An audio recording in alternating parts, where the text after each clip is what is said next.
ធ្វើលួងចិត្តឲ្យប្រជាពលរដ្ឋឈ្នះថៃតែឈ្នះនៅក្នុងលងលក់នៅក្នុងស្ថានភាពមួយដែលធ្វើឲ្យស្ថានភាពប្រជាពលរដ្ឋយើងក៏ខ្ចុះខ្សោយហើយយើងអាចតតាំងជាមួយថៃបានទេព្រោះអីយើងប្រព្រឹត្តផ្ដេសផ្ដាសយើងខុសសិលធម៌យើងខុសច្បាប់យើងខុសទម្លាប់អីច្រើនហើយខ្ញុំនឹងពន្យល់រឿងនេះលម្អិតម្ដងទៀតដើម្បីជាធម្មទាននៅក្នុងការត្រេះរិះពិចារណាទេបងប្អូនអត់ចាំបាច់ជឿមុងណារ៉េទេព្រោះឥឡូវនេះបើយើងនិយាយអីក៏ដោយឲ្យតែខ្ទាស់នឹងការធ្វើបេក្ខការផលិតផលថៃគឺមានប្រជាពលរដ្ឋខ្មែរដែលថាប្រឆាំងផលិតផលថៃផ្កាប់មុខហ្នឹងគាត់ច្បាស់ជាមិនសប្បាយចិត្តទេហើយគាត់ច្បាស់ជាគិតថាយើងនឹងក្បត់ជាតិថាយើងនឹងគឺកាន់ជើងថៃថាអីចឹងទៅប៉ុន្តែបងប្អូនកុំលុះក្រោមឥទ្ធិពលនៃនយោបាយប្រទេសផ្ដាស់ឲ្យសោះយើងត្រូវប្រកាន់ឲ្យឈរលើគោលការណ៍សច្ចធម៌យុត្តិធម៌និងការយល់ដឹងឲ្យច្បាស់អំពីថៃបើសិនជាចង់ឈ្នះថៃគឺយើងស្គាល់ថៃឲ្យច្បាស់កុំស្គាល់តាមនយោបាយប្រជាពិធការបោកប្រាស់ឲ្យសោះព្រោះអីកំសួលនៃការដែលមកបន្លំមកបោកប្រាស់ប្រឌិតព័ត៌មានថាថៃនឹងសេដ្ឋកិច្ចគេចាប់ផ្ដើមកំពុងតែលលាយហើយគឺឈានទៅរកដំណាក់កាលវិបត្តិសេដ្ឋកិច្ចហើយឧទាហរណ៍កម្ពុជាយើងនឹងរឹងមាំវាមិនអីទេសរសើរខ្មែរសរសើរចោះប៉ុន្តែកុំសរសើរនៅក្នុងន័យថាប្រឡប់ព័ត៌មានដើម្បីឲ្យប្រជាពលរដ្ឋជឿខុសបងប្អូនសមរភូមិក្នុងសមរភូមិប្រយុទ្ធតែយើងប្រាប់តបយើងឲ្យដឹងថាលួងចិត្តតបឲ្យជឿខុសគឺមានតែកម្លាំងចិត្តកម្លាំងអីចូលទៅគឺគេបាញ់ស្លាប់អស់ហើយព្រោះពេលដែលយើងទៅមានតែចពៀមកៅស៊ូមានតែស្បែកជើងផ្ទាត់ឧទាហរណ៍ហើយទៅបាញ់ជាមួយនឹងទ័ពដែលសុទ្ធតែមាន drone មានកំជ្រួច F16 យន្តហោះបដិញ F16 មានអាវុធយុទ្ធភ័ណ្ឌគេទំនើបហើយរថក្រោះរថពាសដែកអីគេនិយាយទៅគឺគេច្រើនហើយទៅយើងនាំគ្នាលើកទឹកចិត្តឲ្យទាហានយើងដឹងថាតបយើងគឺបកកែអស្ចារ្យណាស់យើងមានមុនអាគមមានធ្មប់អូមអាមយើងចេះផ្លូវក្នុងផ្លូវអីចឹងទៀតទៅគឺយើងមិនធ្វើឲ្យចាញ់តបថៃបានទេព្រោះអាវុធរបស់យើងមានប៉ុណ្ណឹងមែនប៉ុន្តែយើងនឹងឈ្នះគេ 100% ឧទាហរណ៍យើងលើកទឹកចិត្តបែបនេះជាការពិតហើយគឺជាការប្រឡប់ឲ្យទាហានរបស់យើងជឿស្លុងថាតបយើងឈ្នះក៏ប៉ុន្តែចូលទៅគឺស្លាប់ដោយសម្ោចអត់ប្រយោជន៍ដោយសារអីគឺយើងប្រាប់ខុសព័ត៌មានយើងមើលស្រាលសត្រូវយើងអត់ឲ្យព័ត៌មានគ្រប់ជ្រុងជ្រោយជាការពិតហើយនៅក្នុងវិស័យតបវិស័យការពារជាតិគឺយើងចង់លើកទឹកចិត្តចង់ធ្វើម៉េចឲ្យយើងខ្លាំងចឹងទៅដើម្បីឲ្យមានកម្លាំងចិត្តប៉ុន្តែកម្លាំងចិត្តល្អហើយប៉ុន្តែកុំមានកម្លាំងបោកប្រាស់កម្លាំងចិត្តអាហ្នឹងគឺគ្រោះថ្នាក់បំផុតហើយអញ្ចឹងថ្ងៃនេះគឺខ្ញុំចង់ពន្យល់បន្តិចបន្ថែមទៀតប្រហែលជាឲ្យយល់នៃច្បាស់អំពីរឿងតាក់ទងនឹងបរិការផលិតផលថៃខ្ញុំអត់ដែលហាមឃាត់បងប្អូនខ្មែរអត់ឲ្យធ្វើបរិការផលិតផលថៃទេជាចិត្តជាការធ្វើរបស់បងប្អូនគ្រាន់តែខ្ញុំនិយាយថាវាខុសសិលធម៌នៅក្នុងន័យថាសិលធម៌របស់ប្រជាពលរដ្ឋបើសិនជាយើងធ្វើអញ្ចឹងវាដើម្បីស្អំផ្លូវចិត្តឈ្នះចិត្តកុំឲ្យវាសោកសង្រេងពេកព្រោះធ្វើអីថៃអត់បានប៉ុន្តែមិនមែនជាដំណោះស្រាយនៅក្នុងការទាមទារដីខ្មែរពីថៃដែលគ្រប់គ្រងមកវិញទេព្រោះអាការដែលយើងធ្វើជាប្រជាពលរដ្ឋអត់មានច្បាប់ណាហាមឃាត់ប្រជាពលរដ្ឋមិនឲ្យធ្វើបរិការផលិតផលថៃទេម្ដងទៀតណាបងប្អូនខ្ញុំបញ្យល់បានឲ្យបងប្អូនជ្រាបហើយគ្មានច្បាប់សូម្បីតែច្បាប់ WTO ណាច្បាប់ស្ដីអំពីពាណិជ្ជកម្មពិភពលោកនេះអត់មានមាត្រាណាមួយដែលចែងហាមឃាត់ប្រជាពលរដ្ឋនៅក្នុងប្រទេសមួយមិនឲ្យធ្វើបរិការនៃផលិតផលនៃប្រទេសមួយទៀតដែលជារដ្ឋបរទេសនេះទេព្រោះច្បាប់ WTO ចែងថាប្រជាពលរដ្ឋស៊ីវិលក្រុមហ៊ុនឯកជនឬក៏ក្រុមអង្គការណាមួយដែលជាអង្គការមិនមែនជារបស់រដ្ឋាភិបាលមិនមែនជាតំណាងឲ្យរដ្ឋាភិបាលជាអង្គការឯករាជ្យឯកជនណាមួយអាចធ្វើបរិការអីក៏បានដែរក្នុងនាមជាប្រជាពលរដ្ឋ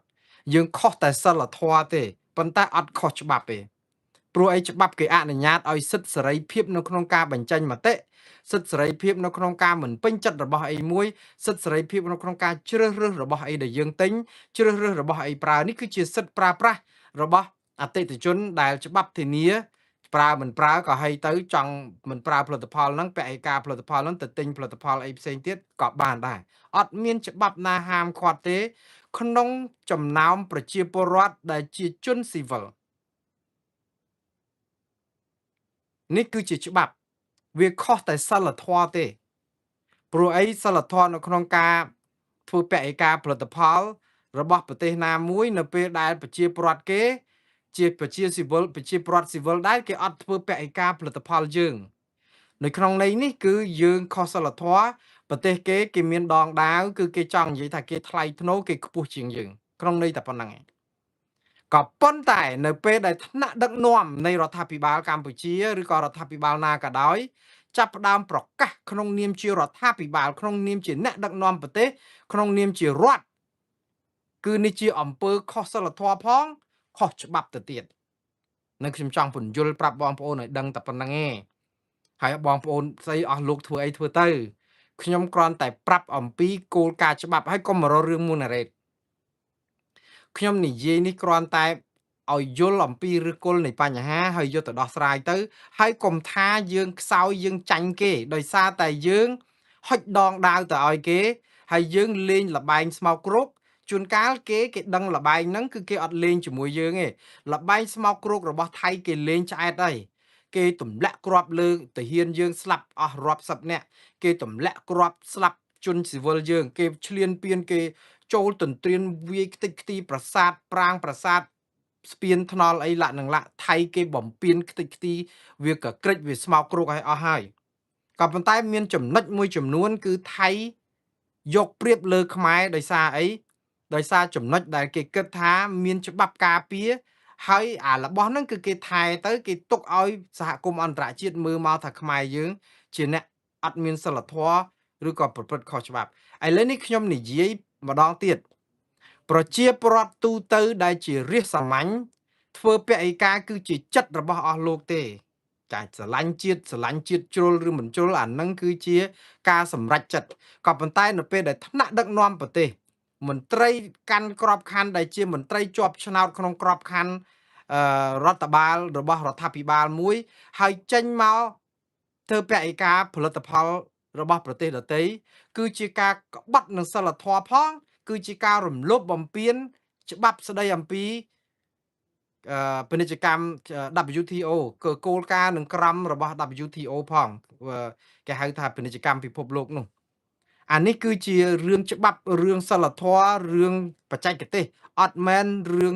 មួងណារ៉េតអ្នកថាទេណាបងប្អូនហើយកុំប្រើអារម្មណ៍ឲ្យសោះគឺយើងនិយាយអំពីតថភាពជាក់ស្ដែងហើយខ្ញុំនិយាយនេះគឺក្នុងបំណងចង់ឲ្យខ្មែរយើងភ្ញាក់រលឹកកុំឲ្យចាញ់សត្រូវរបស់យើងដែលជាថៃនេះ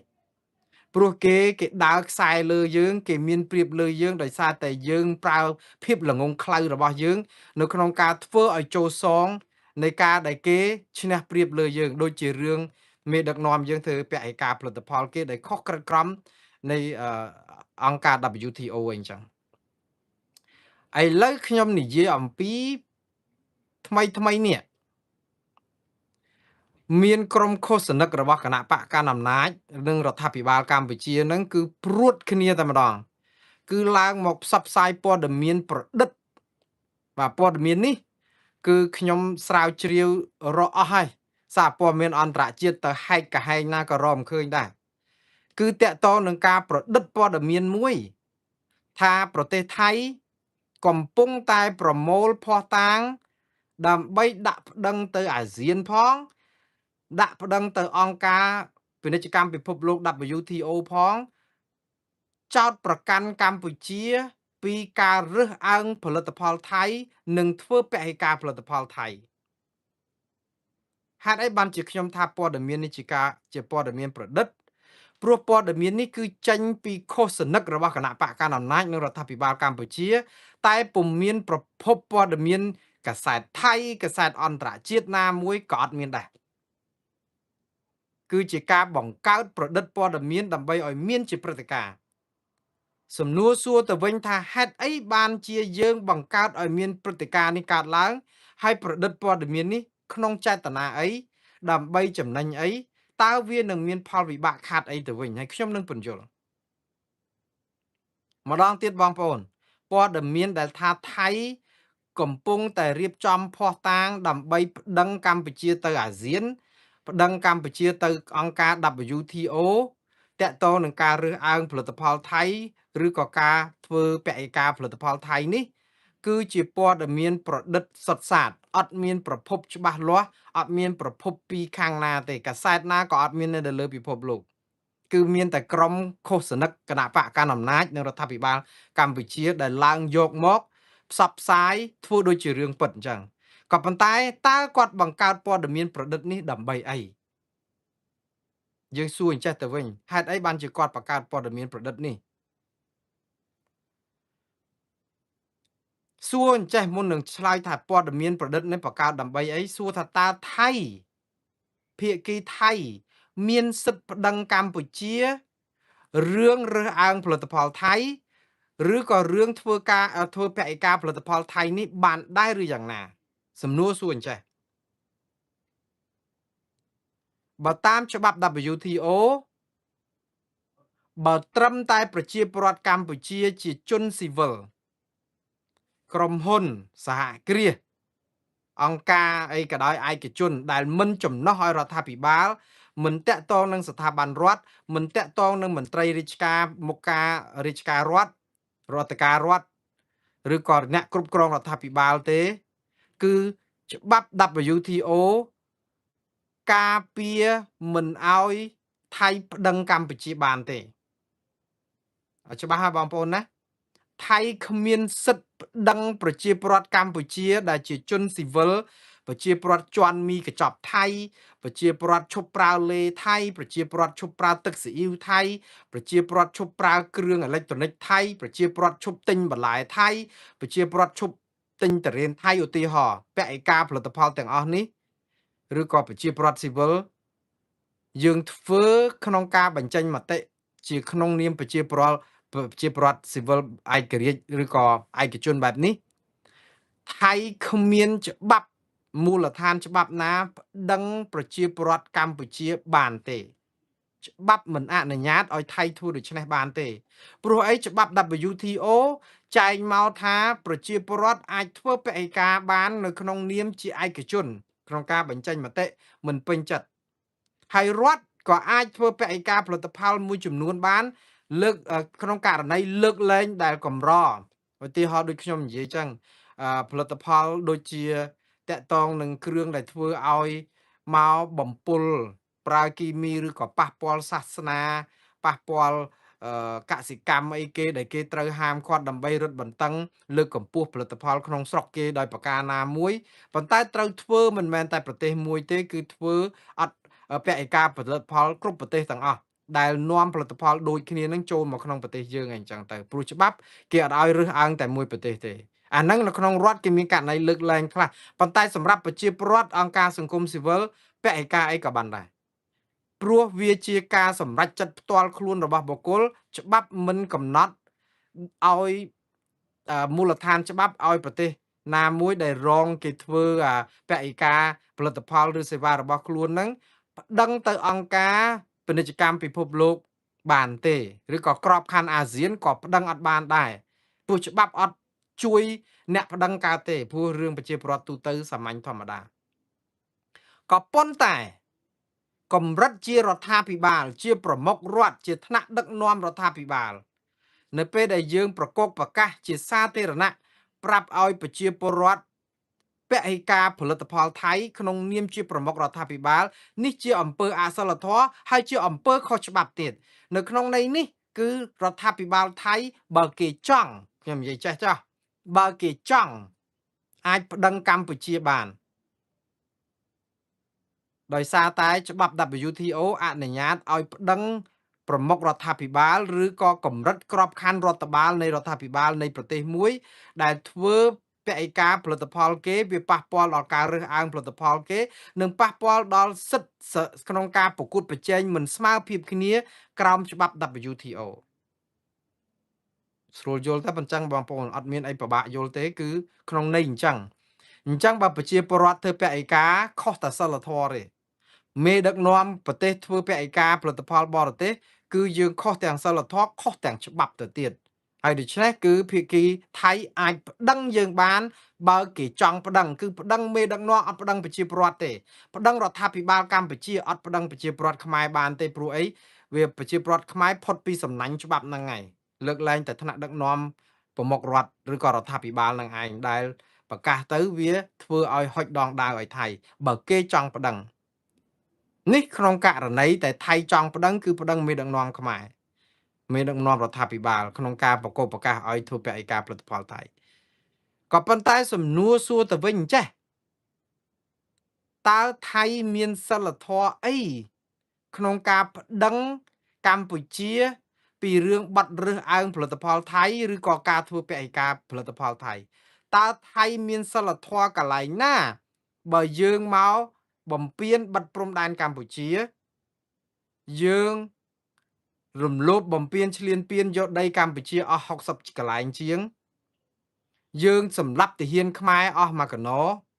យើងសម្លាប់ជនស៊ីវិលខ្មែរអស់មួយកណោបំផ្លាញហេដ្ឋារចនាសម្ព័ន្ធខ្មែរឥឡូវប្រាងប្រាសាទតាកបីខ្ទេចរៀបដល់ដីទៀតហើយឥឡូវហ្នឹងគឺទាំងអស់ហ្នឹងយើងកំពុងតែយកទៅធ្វើឲ្យខ្មែរឈឺចាប់នៅពេលដែលខ្មែរឈឺចាប់ហើយយើងមករករឿងប្រជាពលរដ្ឋខ្មែរដែលធ្វើពហិការផលិតផលថៃហើយថៃបែរជាមកប្តឹងខ្មែររឿងធ្វើផលិតផលសំទោសមេដឹកនាំខ្មែរប្រកាសធ្វើពហិការផលិតផលថៃតើថៃផ្ដេសផ្ដាស់ទៅប្តឹងរឿងហ្នឹងបានប្រយោជន៍អីសម្រាប់ថៃបងប្អូនសាកសួរមើលហេតុអីបានជាថៃត្រូវធ្វើដូច្នេះថៃមិនល្ងង10គត់ទេព្រោះនៅពេលដែលថៃប្តឹងកម្ពុជាពីរឿងមេដឹកនាំខ្មែរឲ្យប្រកាសធ្វើពហិការផលិតផលថៃដែលជាការរើសអើងហើយនឹងបំពានច្បាប់ WTO គឺថៃអាចធ្វើបានអត់អីទេថៃមានច្បាប់នៅក្នុងអាគោលការណ៍ WTO ដើម្បីប្តឹងមេដឹកនាំខ្មែរបានអត់អីទេធ្វើបានក៏ប៉ុន្តែថៃខ្ញុំជឿថា100%បើថៃជ្រើសរើសផ្លូវប្តឹងហ្នឹងគឺថៃហុចដងដាវឲ្យកម្ពុជាវិញហើយហេតុអីបានហុចដងដាវព្រោះទី1ថៃគ្មានសិលធម៌អីទៅរករឿងខ្មែររឿងធ្វើពហិការផលិតផលថៃទេមិនអញ្ចឹងហ៎បើទោះបីជាមេដឹកនាំខ្មែរធ្វើនឹងវាផ្ទុយនឹងច្បាប់ក៏ដោយប៉ុន្តែបើថៃធ្វើបានន័យថាម៉េចចោះខ្លួនឯងបិទព្រំដែនខ្មែរទៅអីចុះខ្លួនឯងវាយយកដីខ្មែរទៅអីដូច្នេះក្នុងន័យហ្នឹងអាចឲ្យយើងយល់ថាខាងខ្មែរគេធ្វើពហិការហ្នឹងត្រូវឲ្យព្រោះណែឯងឈ្លានពានណែឯងទន្ទ្រានណែឯងសម្លាប់ទាហានគេណែឯងសម្លាប់ប្រជាពលរដ្ឋស៊ីវិលណែឯងបំផ្លាញហេដ្ឋារចនាសម្ព័ន្ធអាហ្នឹងផ្នែកសិលធម៌គឺថៃធ្វើមិនកើតទេអញ្ចឹងថៃច្បាស់ជាមិនជ្រើសរើសផ្លូវហ្នឹងឯងទី2តើថៃគួរតែប្តឹងមេដឹកនាំខ្មែរដើម្បីឲ្យសងសំណងអីនឹងការធ្វើពហិការអាហ្នឹងក៏អត់ដែរថៃមិនជ្រើសរើសផ្លូវនេះកើតទេបើយើងមើលនៅក្នុងលក្ខណៈបច្ចេកទេសយុទ្ធសាស្ត្រថៃអត់ចំណេញអីទេហេតុអីបានជាថៃអត់ចំណេញបើថៃប្តឹងខ្មែរពីរឿងធ្វើពហិការផលិតផលថៃថៃបង្ហាញអំពីចំណុចខ្សោយរបស់ថៃដែលថាដាច់ពោះបាទចង់និយាយចឹងណាអូអញ្ចឹងបានន័យថាខ្មែរធ្វើពហិការផលិតផលថៃថៃដាច់ពោះបដ ாய் ខ្សោយអត់ទីផ្សារខ្មែរអត់បានអញ្ចឹងសេដ្ឋកិច្ចថៃមិនកាំងស្ដោកថៃមិនដួលអញ្ចឹងធ្វើឲ្យប្រជាពលរដ្ឋថៃហ្នឹងនាំគ្នាររឿងរដ្ឋាភិបាលថៃមកពីណែឯងបិទព្រំដែនមកពីណែឯងវាយខ្មែរមកពីអីឥឡូវខ្មែរគេធ្វើពហិការអញ្ចឹងឥឡូវផលិតផលហ្នឹងលក់អត់បានសេដ្ឋកិច្ចថៃធ្លាក់ចុះអញ្ចឹងថៃចង់មិនចង់មករករឿងដើម្បីបើកឲ្យវិញកុំឲ្យត្រូវមាត់ប្រជាពលរដ្ឋថៃរឿងសេដ្ឋកិច្ចថៃមានស្ថិតនៅក្នុងស្ថានភាពវិបត្តិបើថៃធ្វើដូច្នេះគឺថៃធ្វើឲ្យដឹងចំណុចថានេះគឺជាចំណុចខ្សោយរបស់ថៃថៃធ្វើអត់កើតទេព្រោះអីវាហុចដងដាវឲ្យខ្មែរយើងចាក់ថៃថាឃើញទេខ្ញុំថាតាណាឯងបិទព្រំដែនណាឯងតាខ្មែរយើងស្រោះគ្នាធ្វើពហិការផលិតផលថៃគឺថៃដាច់ខ្សល់ងាប់ហ្មងព្រោះអីថៃពឹងលើដង្ហើមសេដ្ឋកិច្ចទីផ្សារស្រុកខ្មែរបើទីផ្សារស្រុកខ្មែរគ្រប់គ្រងផលិតផលខ្មែរអស់ហើយថៃដាច់ពោះងាប់បាត់អញ្ចឹងអ្នកឯងបរាជ័យអ្នកឯងត្រូវតែខ្ចាក់ដីឲ្យខ្មែរវិញអ្នកឯងត្រូវតែដោះស្រាយជាមួយខ្មែរលាក់នឹងលាក់អីចឹងទៅចំណុចនេះជាចំណុចខ្សោយរបស់ថៃធ្វើកើតដែរ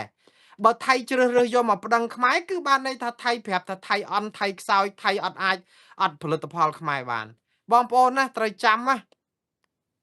ថៃអត់ផលិតផលខ្មែរបានណាតែខ្មែរនៅតែពឹងលើផលិតផលឬក៏ទំនិញពីថៃច្រើនណាស់មកដល់ម៉ោងហ្នឹងក៏នៅតែពឹងផលិតផលគេដែរខ្ញុំនិយាយនេះមិនមែនបានន័យថាបងប្អូនខ្មែរគេធ្វើពាក់ឯកាហើយគេមានជំរឿហើយគេជ្រើសបោះយួនបោះចិនបោះម៉ាឡេអីគេខ្ពើមកផលិតផលថៃគេឆ្អើមអ្នកដែលនៅព្រំដែនគេស្អប់ថៃគេស្អប់អីគេថាអូយគេមិនគេខ្ពើមកគេអត់គេសុកចិត្តដាច់ខ្យល់ងាប់គេមិនប្រើផលិតផលថៃទេយើងជាតិនិយមល្អហើយយើងគ្រប់គ្រងផលិតផលខ្មែរខ្ញុំក៏រីករាយដែរគ្រប់គ្រងទៅក៏ប៉ុន្តែការដែលគិតថាយើងធ្វើពាក់ឯកាផលិតផលថៃហើយធ្វើឲ្យថៃដាច់ខ្យល់ណានេះគឺជាការមើលស្រាលសត្រូវហើយធ្វើឲ្យយើងបរាជ័យខ្លួនឯងហេតុអីបានខ្ញុំនិយាយអញ្ចឹងព្រោះសប្ថ្ងៃនេះណាថៃអត់ត្រូវការផលិតផលខ្មែរទាល់តែសោះថៃអត់ត្រូវការទេហេតុអីបានខ្ញុំថាថៃអត់ត្រូវការការនាំទំនិញផលិតចង់និយាយថាការនាំដោះដូរទំនិញពីខ្មែរទៅថៃណាទំហំពាណិជ្ជកម្មខ្មែរថៃរាល់ថ្ងៃហ្នឹងណាគឺមានប្រមាណជា10,000 លានដុល្លារទំហំពាណិជ្ជកម្មខ្មែរថៃបងប្អូនដឹង10,000 លានដុល្លារហ្នឹងថៃនាំមកខ្មែរប៉ុន្មានខ្មែរនាំទៅថៃប៉ុន្មានទេក្នុងទំហំពាណិជ្ជកម្ម10,000 លានហ្នឹងណាថៃនាំមកខ្មែរគឺជិត9,000 លានហើយខ្មែរនាំទៅថៃតែ1,300 លានដុល្លារជាងទេ1,307 1.3 លានដុល្លារតែប្រហែលថាឥឡូវថា1.4 លានចុះអញ្ចឹងបានន័យថាម៉េចថៃនាំមកយើង10យើងនាំទៅថៃតែ1ទេនេះគឺជាទំហំពាណិជ្ជកម្មយើងថាឃើញនៅពេលដែលថៃនាំមកយើង10យើងនាំទៅថៃ1វិញហើយស្រាប់តែយើងធ្វើពាក់ឯកាផលិតផលថៃអញ្ចឹងថៃខាតអា10នឹងបាត់យើងចង់និយាយចឹងមិនចឹងទេថៃខាតជាការពិតថៃខាតហើយរបស់ដែលថៃត្រូវនាំមកដែលថានាំ10មកខ្មែរនាំទៅវិញតែ1ហ្នឹងគឺបានន័យថាថៃនាំមកអត់បានព្រោះខ្មែរធ្វើពាក់ឯកាផលិតផលថៃយើងជោគជ័យហើយក៏ប៉ុន្តែសួរថាតើទំនិញខ្មែរថៃអត់ខ្វះបានហ្នឹងតើថៃអត់ខ្វះទំនិញខ្មែរឬក៏ខ្មែរអត់ខ្វះទំនិញថៃអត់បានយីទូទៅខ្មែរនាំទៅថៃគឺភាគច្រើនដលងមីទេបងប្អូនថៃយកទៅធ្វើជាវត្ថុធាតុដើមនិងចំណីសត្វទេភាគច្រើនរបស់ដែលយើងនាំទៅថៃដលងមីមានម្ទេសមានស្អីបន្តិចបន្តួចបើមិនចឹងទេមានអាលុយមីញោមដែកអេចាយដុល្លារអីហ្នឹងយកទៅថៃដើម្បីគេធ្វើសបកកំប៉ុងវិជាធ្វើអីចឹងឬក៏ស្អីអញ្ចឹងទៅវិញព្រោះយើងមិនមានគ្រឿងអីធំដុំបច្ចេកវិទ្យាអេឡិចត្រូនិកអីសំខាន់ទៅលក់ឲ្យថៃទេអញ្ចឹងហើយបានជាទំហំសេដ្ឋកិច្ចរបស់ថៃនាំមកខ្មែរវាច្រើនពាន់លានដុល្លារដល់9,000 លានយើងនាំទៅថៃវិញបានតែ 1,000 លានជាងហ្នឹងតែប៉ុណ្្នឹងឯងដូច្នេះបើនិយាយអំពីថៃត្រូវការពឹងខ្មែរថៃអត់ត្រូវការទេប៉ុន្តែខ្មែរគឺអាស្រ័យលើផលិតផលថៃដោយសារតែផលិតផលគេច្រើនមុខណាស់បងប្អូនថៃនាំចូលខ្មែរច្រើនជាងគេដែលមានទំហំរហូតដល់ 3,000 លានដុល្លារក្នុងចំណោម 9,000 លានដុល្លារដែលថៃនាំមកខ្មែរនេះណាគឺមានប្រមាណជាង 3,000 លានដុល្លារគឺជាមាសថៃនាំមាសមកខ្មែរច្រើនមែនតើហើយមាសនឹងមិនដឹងទៅឯណាទេព្រោះអីចលនាមេដាធម្មជាតិក៏រកឃើញទំហំទឹកប្រាក់ដ៏ច្រើនប្រហែលជា 3,000 លានជាងដុល្លារហ្នឹងនាំពីថៃសំបីតែពេលឆ្លោះគ្នាហ្នឹងក៏នៅនាំមាសតម្លៃរាប់ 3-4,000 លានដុល្លារហ្នឹងដែរប៉ុន្តែកម្ពុជានាំវិញបានដលងមីយើងហៅកាសាវ៉ាហ្នឹងហើយយើងនាំពីថៃគេនាំមកគ្រឿងអេឡិចត្រូនិកគ្រឿងអគ្គិសនីគ្រឿងសំណង់ប្រេងឥន្ធនៈអឺស្អីច្រើនណាស់គ្រឿងទេសគ្រឿងអីផ្សេងទៀតហ្នឹងគឺនិយាយទៅគឺសម្បូរបែបតែម្ដងទឹកត្រីទឹកសអ៊ីវអំបិលលេលាបអីគ្រឿងម៉ាក់កាយេទឹកអប់គ្រឿងសម្លៀកបំពាក់ខោអាវស្អីឬក៏ស្បែកជើងស្អីច្រើនមុខណាស់អានេះឲ្យដែលថៃនាំចូលមកប្រទេសកម្ពុជាយើងដែលជាការពិត ពឹងលើសេដ្ឋកិច្ចកម្ពុជាក្នុងកម្រិតមួយដែលយើងនាំទៅគេមួយគេនាំមកយើង9ឬក៏ថាគេនាំមកយើង10យើងនាំទៅគេមួយដូច្នេះក្នុងន័យនេះថៃអត់ត្រូវការផលិតផលខ្មែរទេដំឡូងអាមីហ្នឹងអត់ពីខ្មែរថៃក៏ទិញពីឡាវបានដែរទិញពីវៀតណាមបានដែរតែដោយសារតែយើងនៅមានព្រំប្រទល់ជាប់ថៃចិត្តគ្នាអញ្ចឹងការដោះដូរដំឡូងអីហ្នឹងគឺកាត់បន្ថយថ្លៃដឹកជញ្ជូនទៅការដែលទិញទៅធ្វើឲ្យអាវត្ថុធាតុដើមយើងហៅថាវត្ថុធាតុដើមដំឡូងមីហ្នឹងយកទៅលក់ទៅក្នុងតម្លៃធូរថ្លៃធ្វើឲ្យអ្នកដែលគ្រោងចក្រកសិកម្មអីនៅថៃគេយកទៅចំណេញច្រើនក្នុងន័យអញ្ចឹងប៉ុន្តែគេអាចខ្វះអាដំឡូងមីហ្នឹងក៏គេទិញពីឡាវទិញពីវៀតណាមអីបានដូចតែគ្នាទេគាត់ថាវាអាចតម្លៃរៀងថ្លៃរៀងអីអញ្ចឹងអ្នករកស៊ីគេចង់បានតម្លៃធូរថ្លៃហើយស្រួលដឹកអីចឹងទៅអញ្ចឹងដូច្នេះបើយើងនិយាយអំពីទំហំសេដ្ឋកិច្ចនេះគឺយើងឃើញថាថៃខាតអស់ប្រមាណភាគរយច្រើនដែរក៏ប៉ុន្តែបងប្អូននៅពេលដែលយើងបិទព្រំដែនគោកយើងអត់បិទព្រំដែនទឹកទេហើយយើងក៏អត់បិទព្រំដែនអាកាសដែរហើយយើងក៏អត់បិទព្រំដែនឡាវមិនឲ្យនាំទំនិញថៃចូលក្នុងប្រទេសកម្ពុជាដែរអញ្ចឹងនៅក្នុងដើមឆ្នាំនេះ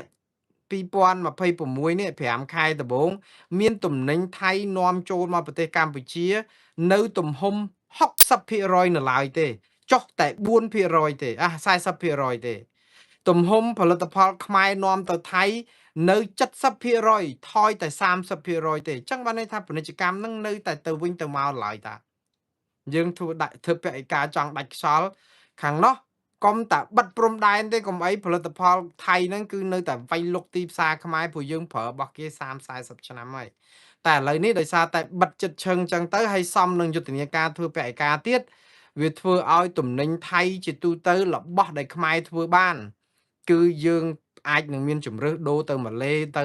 ចិនទៅវៀតណាមហើយប៉ុន្តែរបស់ផ្សេងទៀតដូចជាចានប្រគុណដូចជាគ្រឿងអគ្គិសនីដូចជាខ្សែភ្លើងដូចជា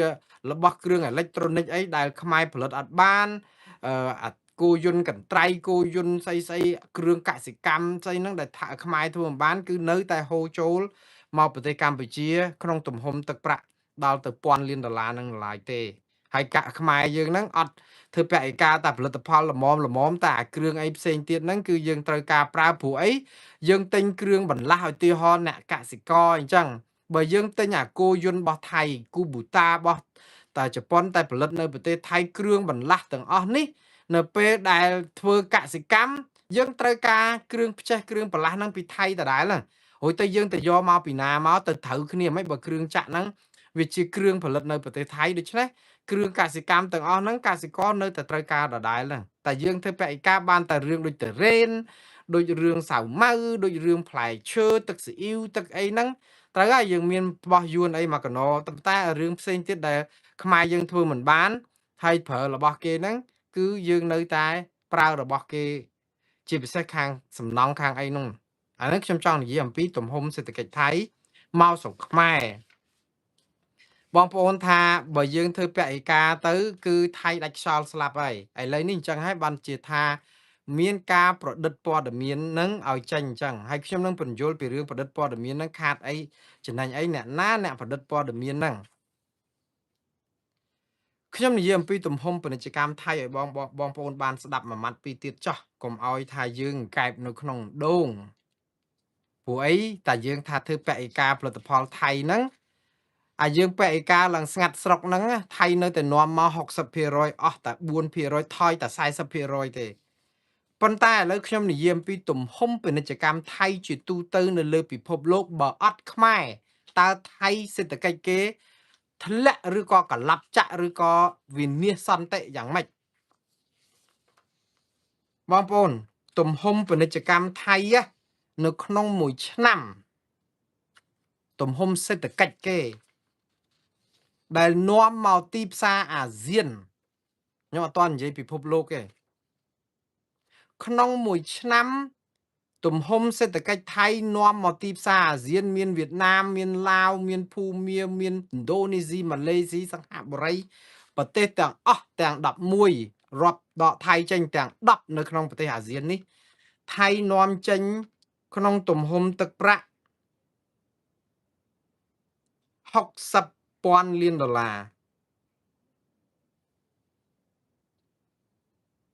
សំទោសថៃនាំទំនិញទៅទីផ្សារអាស៊ាន$79,000 លានទៅ$80,000 លាននៅក្នុងមួយឆ្នាំទំហំពាណិជ្ជកម្មថៃនាំទៅទីផ្សារអាស៊ានឥឡូវបើយើងនិយាយថាបើនាំទៅអាស៊ានមួយឆ្នាំ$80,000 លាន$79,000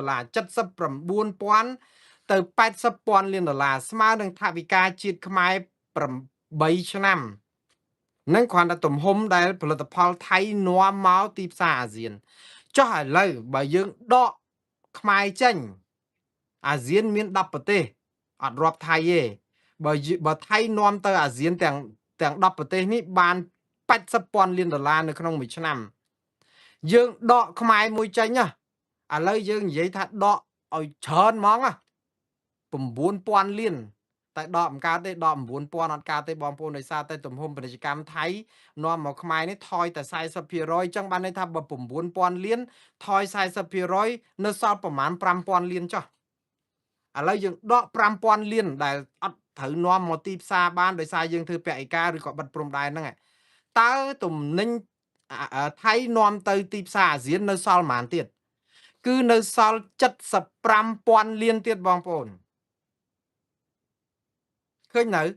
អញ្ចឹងបានន័យទំហំទីផ្សារថៃមកស្រុកខ្មែរ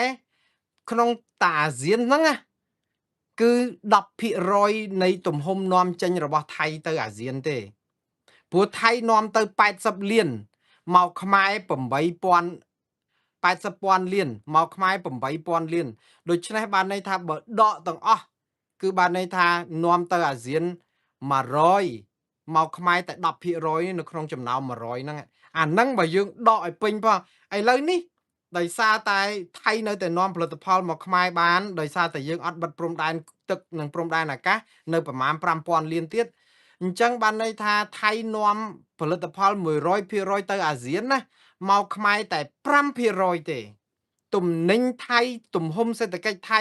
មកទីផ្សារខ្មែរតែ5%ទេអញ្ចឹងបើខ្មែរបិទព្រំដែនឬក៏ធ្វើពហិការផលិតផលថៃឲ្យដាច់ផឹងហ្មងកុំនិយាយថានៅមានដូចរាល់ថ្ងៃនៅ60%ឲ្យដាច់ផឹងហ្នឹងថៃបាត់បង់ទំហំទីផ្សារអាស៊ានតែ10%ទេនៅសល់90%ទៀតឯណោះអាហ្នឹងបើយើងនិយាយពេញទំហឹងផងឥឡូវយើងផលិតផលគេចូលអញ្ចឹងបានន័យថាសប្ថ្ងៃហ្នឹងប៉ះពាល់ថៃតែ5%នៃទំនិញនៃការនាំចេញមកអាស៊ានទេអាហ្នឹងខ្ញុំនិយាយតែទីផ្សារអាស៊ានទេហើយបងប្អូនម្ដងទៀតខ្ញុំនិយាយនេះណាមិនមែនទៅកាន់ជើងថៃមិនមែនទៅលើកជើងថៃមិនមែនទៅបំបាក់ស្មារតីប្រជាពលរដ្ឋយើងឈប់ឲ្យឈប់ធ្វើពហិការផលិតផលថៃអត់ទេធ្វើអីធ្វើទៅបងប្អូនធ្វើតាមចិត្តចង់ខ្លួនឯងធ្វើអីទៀតទៅគ្រាន់តែវាខុសសិលធម៌ខុសអីហ្នឹងប៉ុន្តែថៃអញ្ចឹងសេដ្ឋកិច្ចគេខ្លាំងគេនៅរឹងមាំហើយយើងហ្នឹងកែបក្នុងដងងាប់ហើយថៃងាប់ហើយថៃតាខ្មែរធ្វើបរិការចាំមើលឡាំប៉ាយងាប់ហ្មងគឺអត់រស់ទេព្រោះអីយើងគិតថាផលិតផលថៃដូចផលិតមកហ្នឹងមកលក់ឲ្យតែខ្មែរ$9,000 លានហ្នឹងដល់ពេលខ្មែរឈប់ទិញគឺត្រូវសល់ទាំងអស់ហ្មងតាមពិតយើងតែ5%ហ្នឹងយើង5ទៅ10%ហ្នឹងនាំទៅគេ90%អីហ្នឹង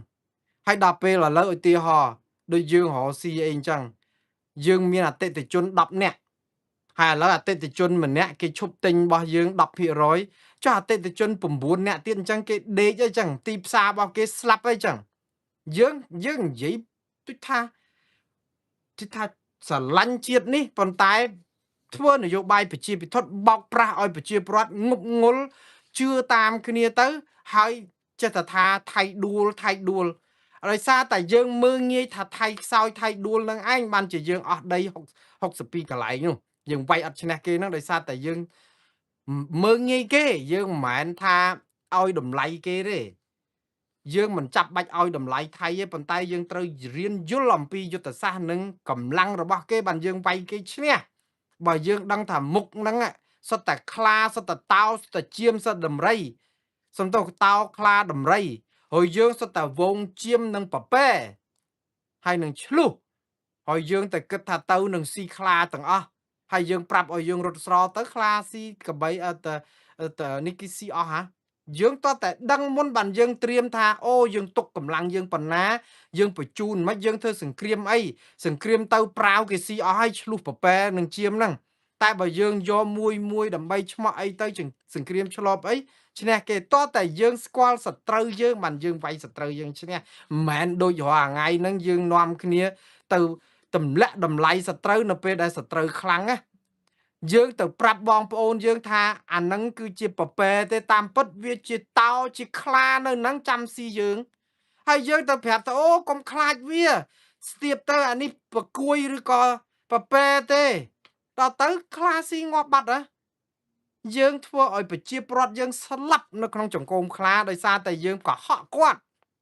បើយើងប្រាប់ឲ្យស្រួលបួលយើងថាបន្លាចគ្នាប៉ុន្តែការបន្លាចនេះគឺប្រាប់ព័ត៌មានពិតនេះធ្វើឲ្យយើងត្រៀមខ្លួនមិនស្លាប់ចោលអត់អំពើតាយើងអត់ស្មោះត្រង់នឹងជាតិឯងផងហ្នឹងយើងទៅមើលងាយសត្រូវក្នុងន័យថាបណ្ឌិតព័ត៌មានថាសត្រូវនឹងខ្សោយជាងយើងតែសត្រូវគេខ្លាំងអញ្ចឹងយើងស្លាប់ទាហានស្លាប់ខ្មែរយើងអត់ទៅធ្វើសង្គ្រាមឈ្នះតែអួតតារឿងចិត្តសាស្ត្រយើងក៏ចាញ់គេដែរព្រោះអីគេដឹងហើយហ្នឹងយើងទៅអួតស្អីឥឡូវសេដ្ឋកិច្ចមកអាស៊ានមកនាំមក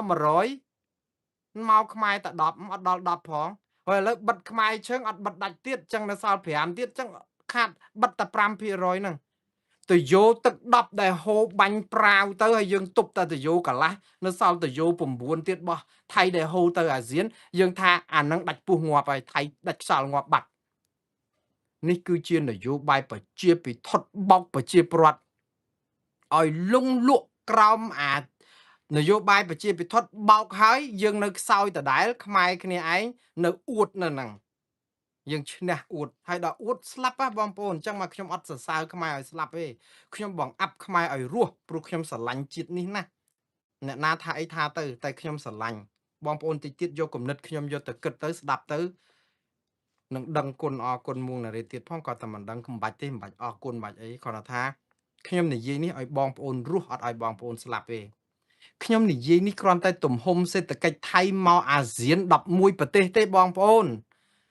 70 80ពាន់លានដុល្លារដែលថៃគេនាំមកគេចំណេញក្នុងសេដ្ឋកិច្ចគេមួយឆ្នាំ70 80ពាន់លានដុល្លារបងប្អូនដឹងខ្មែរយើងនាំចេញទៅប្រទេសអាស៊ានមួយឆ្នាំប៉ុន្មានទេ5600លានដុល្លារ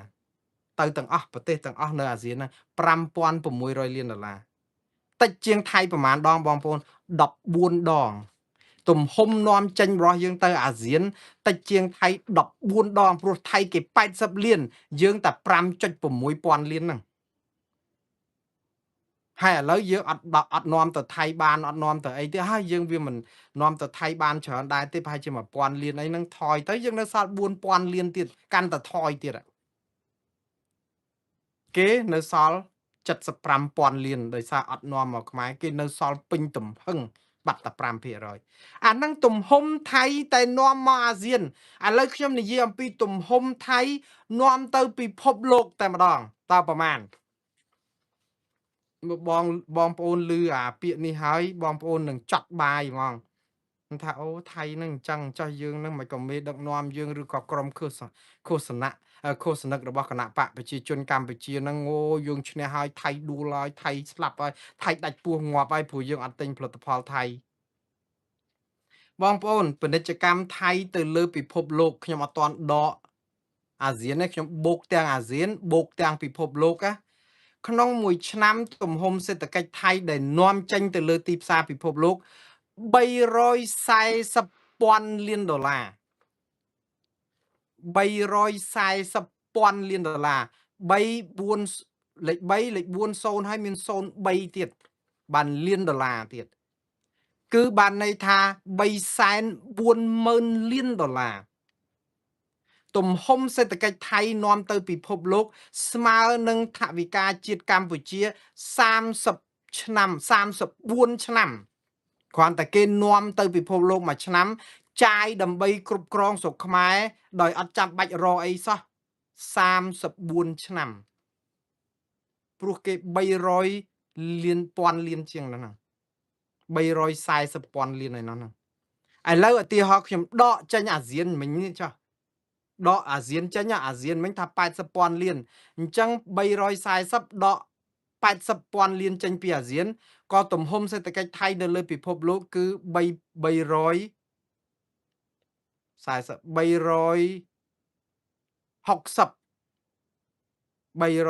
សុំ260ពាន់លានដែរមិននឹកដកអាស៊ាន80លានចោលប៉ុន្តែយើងអត់ដកអញ្ចឹងទេឥឡូវដកតែខ្មែរចេញមួយចាស់កុំឲ្យថាយើងប្រឡាក់ប្រឡូសមួយគេថៃនាំទំនិញចេញទៅលើពិភពលោកមាន340ពាន់លានដុល្លារដកខ្មែរយើងតែ5000លានចេញថៃនៅសល់ប៉ុន្មានទៀតបងប្អូននៅសល់335ពាន់លានដុល្លារនៅសល់300ពាន់លានដុល្លារជាងទៀត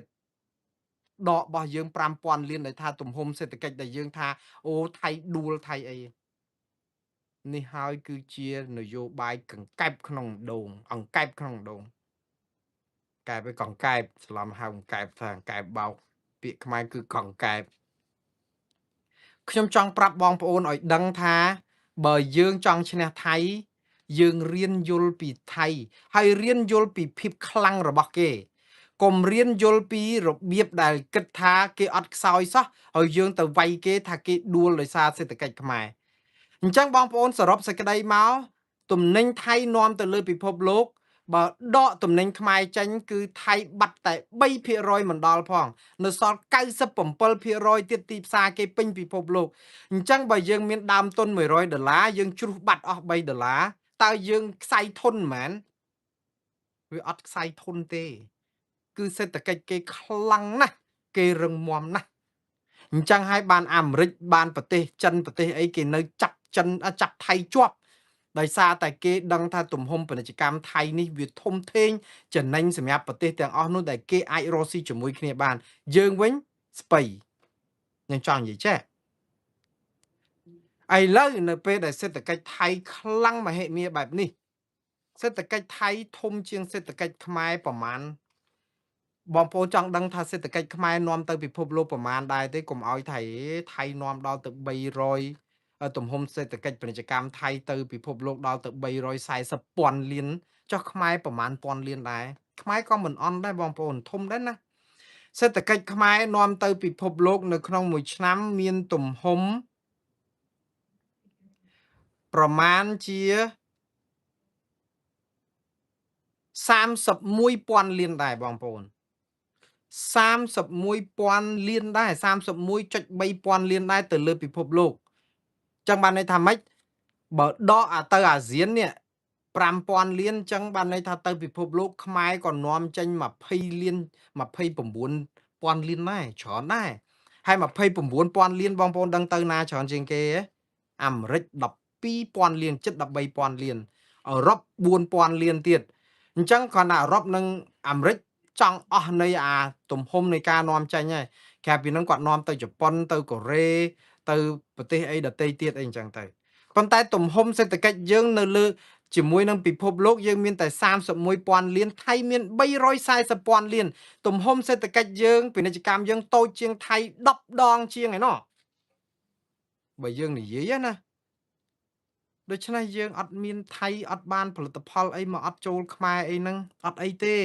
បងប្អូនធ្វើពហិការដើម្បីស្អំចិត្តប្រជាពលរដ្ឋធ្វើពហិការដើម្បីស្អំចិត្តខុសតែសិលធម៌ទេតែយើងបានឈ្នះចិត្តសាស្ត្រប៉ុន្តែមេដឹកនាំយើងធ្វើពហិការដើម្បីជាតិនិយមជ្រុលហើយនយោបាយប្រជាពិធឲ្យខ្មែរស្អប់ថៃដើម្បីប្រាប់ថាមេដឹកនាំខ្មែរស្រឡាញ់ខ្មែរណាស់ទើបនាំគ្នាញុះញង់ឲ្យឈប់ប្រើផលិតផលថៃតែម្ដងធ្វើពហិការឲ្យមកគាំទ្រផលិតផលខ្មែរទាំងខុសសិលធម៌ទាំងខុសច្បាប់ទៀតថ្នាក់ដឹកនាំហ្នឹងប៉ុន្តែប្រជាពលរដ្ឋអត់ខុសទេអានេះបើកដងដាវឲ្យថៃប្តឹងយើងបានទៀតបើថៃចង់ប្តឹងក៏ប៉ុន្តែខ្ញុំថាថៃគឺមិនប្តឹងខ្មែរទេព្រោះបើប្តឹងគឺជាគំនិតឈួតលីលារបស់ថៃដែរព្រោះប្តឹងហ្នឹងហាក់បីដូចជាទី1ប្តឹងទោះជាត្រូវ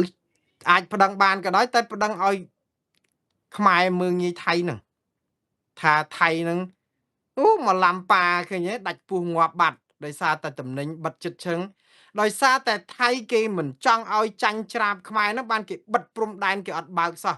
ប៉ះពាល់តាអ្នកពាណិជ្ជករថៃអីអ្នកវិភាគសេដ្ឋកិច្ចថៃអីគេថាប៉ះពាល់តំណែងការរកស៊ីទល់ដែនហ្នឹងក៏ប៉ុន្តែវាមិនមែនប៉ះពាល់រហូតដល់ឲ្យសេដ្ឋកិច្ចថៃដួលទេគឺប៉ះពាល់ប្រហែលជា5ទៅ8%អីតែប៉ុណ្ណឹងឯងទំហំប៉ុណ្ណឹងហើយដល់ពេលឥឡូវទៅស៊ាំថៃចាប់ផ្ដើមយកអាការដែលបាត់អាទំនិញដែលនាំចូលមកខ្មែរហ្នឹងគេតម្លើងទៅនាំទៅអាប្រទេសផ្សេងទៀតនៅអាស៊ានហ្នឹងដើម្បីប៉ះពើអាការខ្វះខាតដែលទំនិញកាំងរាំងស្ទះហ្នឹងទៅអញ្ចឹងដូចសេដ្ឋកិច្ចគេនៅតែទៅដដែលនៅក្នុងពេលដែលសេដ្ឋកិច្ចគេទំហំពាណិជ្ជកម្មគេភ្ញៀវទេសចរគេរាប់លានអ្នកច្រើនកើនឡើងរហូតដល់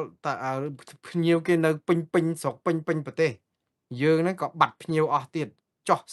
40-50%សេដ្ឋកិច្ចយើងធ្លាក់ចុះយើងនៅតែអួតថាយើងនឹងធ្វើបរិការឈ្នះខ្ញុំនិយាយនេះម្ដងទៀតបងប្អូនធ្វើអីធ្វើទៅក៏ប៉ុន្តែកុំឲ្យដងដាវទៅថៃហើយកុំចាញ់ឃោសនារបស់អ្នកនយោបាយឥឡូវវិលមកសំណួរដែលខ្ញុំចាប់ផ្ដើមសួរពីដើមមកវិញ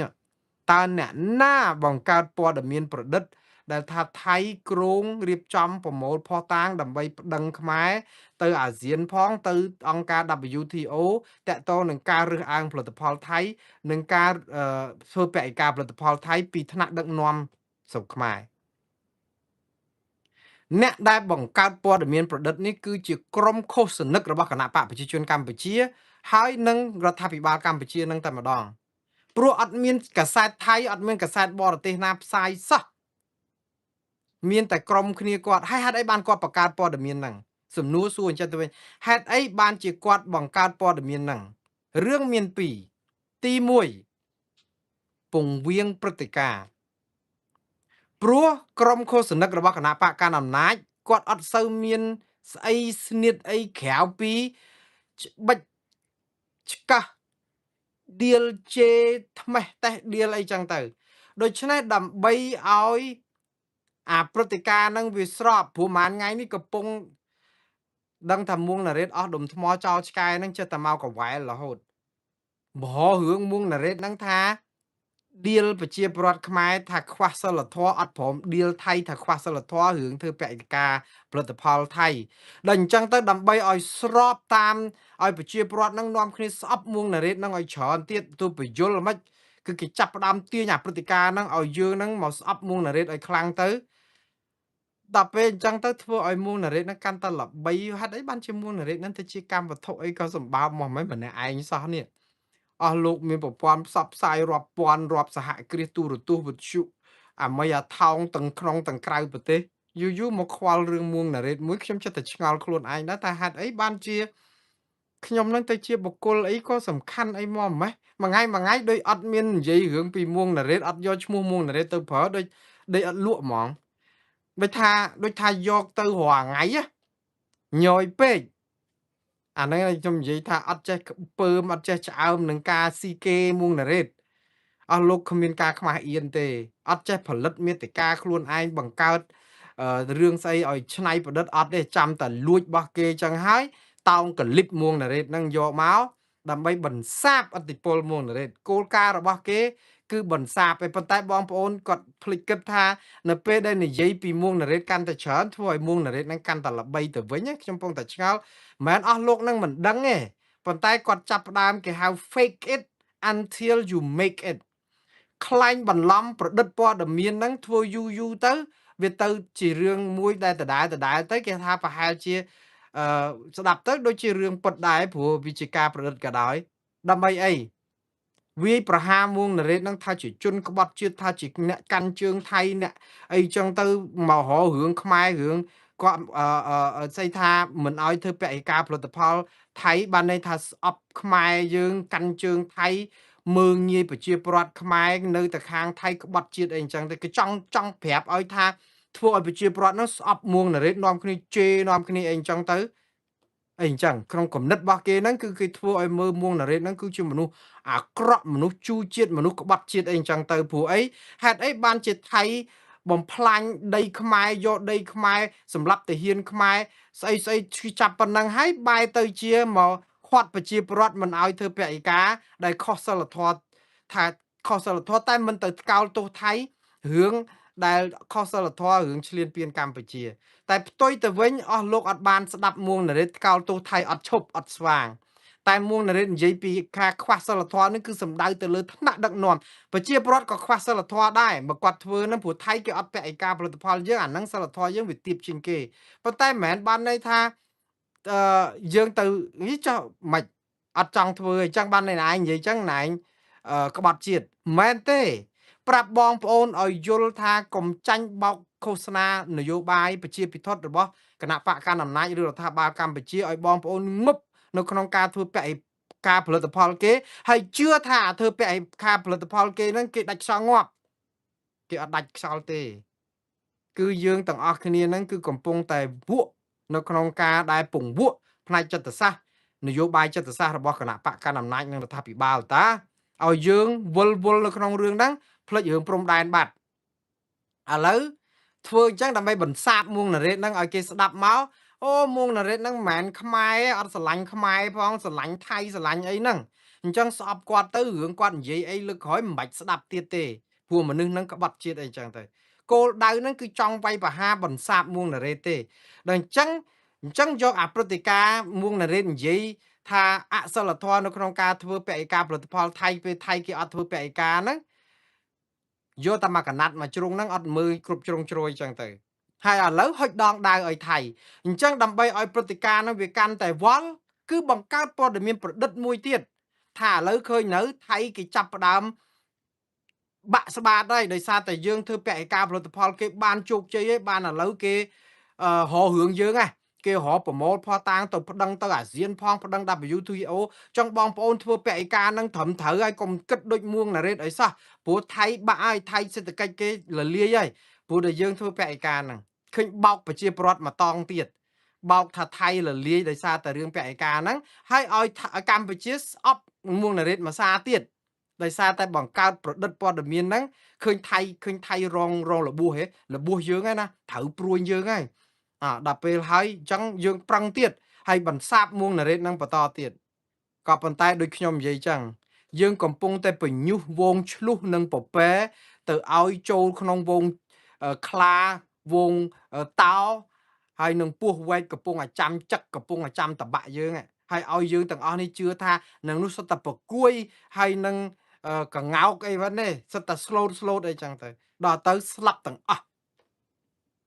អានេះគេហៅជាតិនិយមជ្រុលនយោបាយប្រជាពិធបង្កើតព្រឹត្តិការណ៍ដើម្បីបន្លប់ព្រឹត្តិការណ៍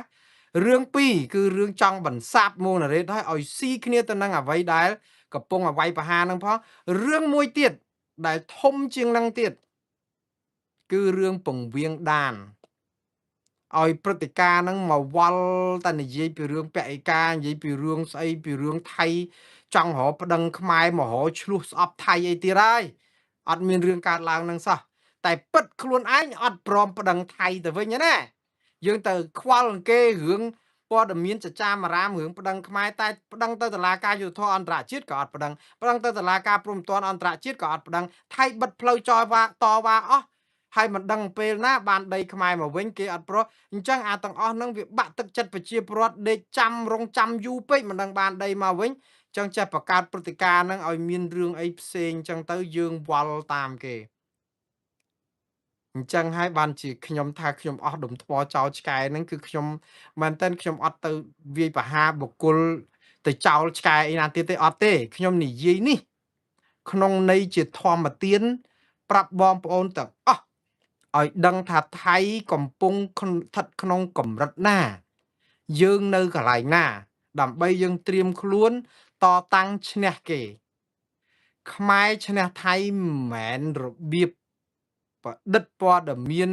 ហើយមកអួតបំពងថាខ្លួនឯងឈ្នះថាថៃកំពុងលលាយកំពុងយ៉ាប់វេទនាមិនមែនទេ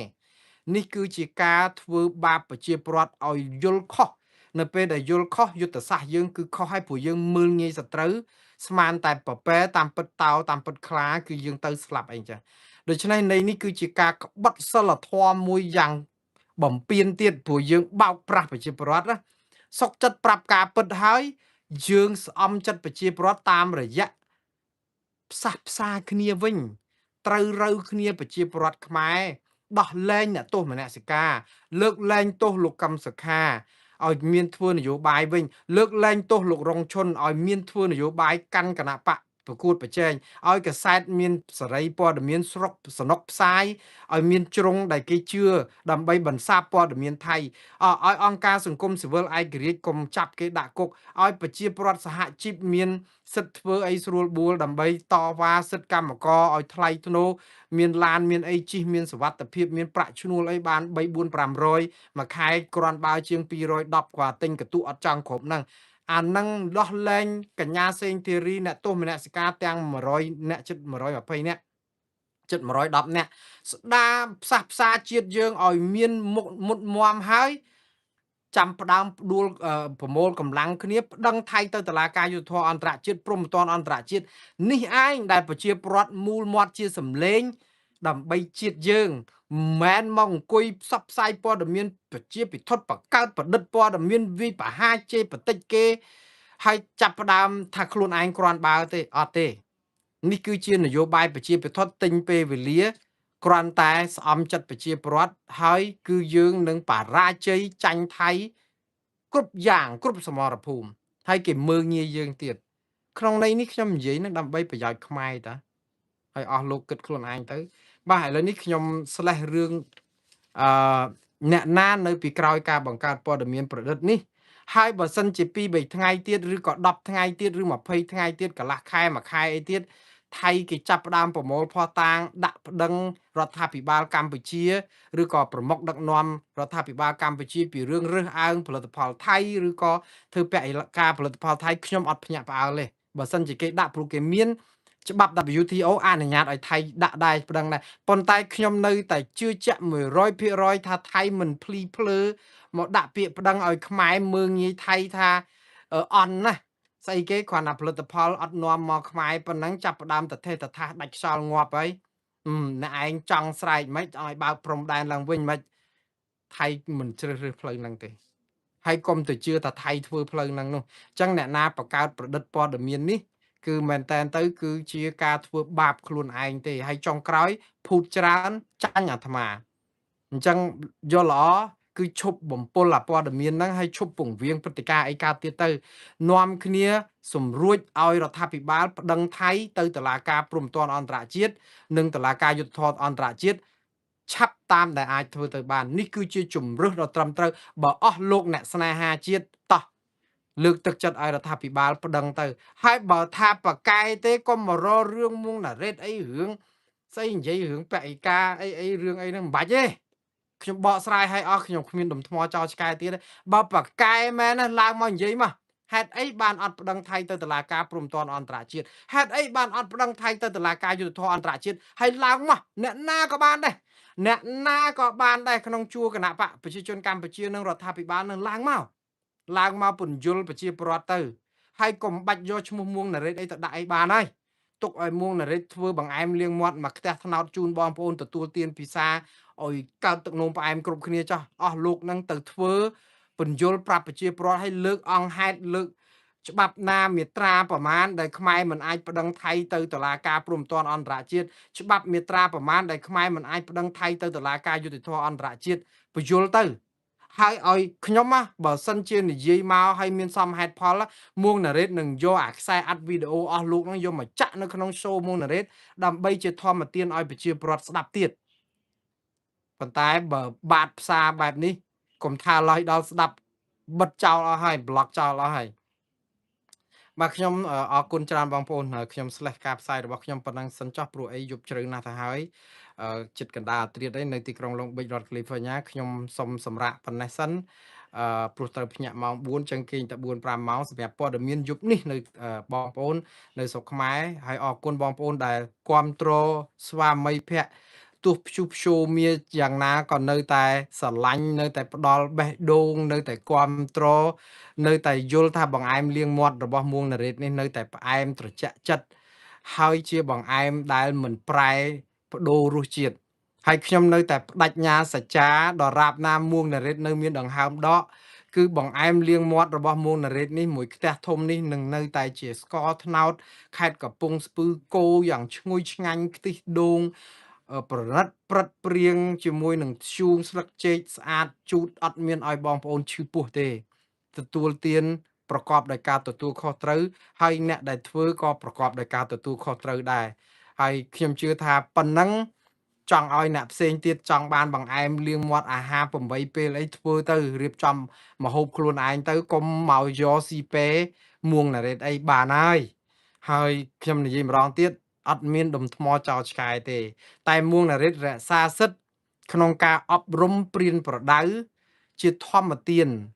ពួកខ្ញុំគិតថាអប់រំទៅវាចំណេញដល់សតិបញ្ញ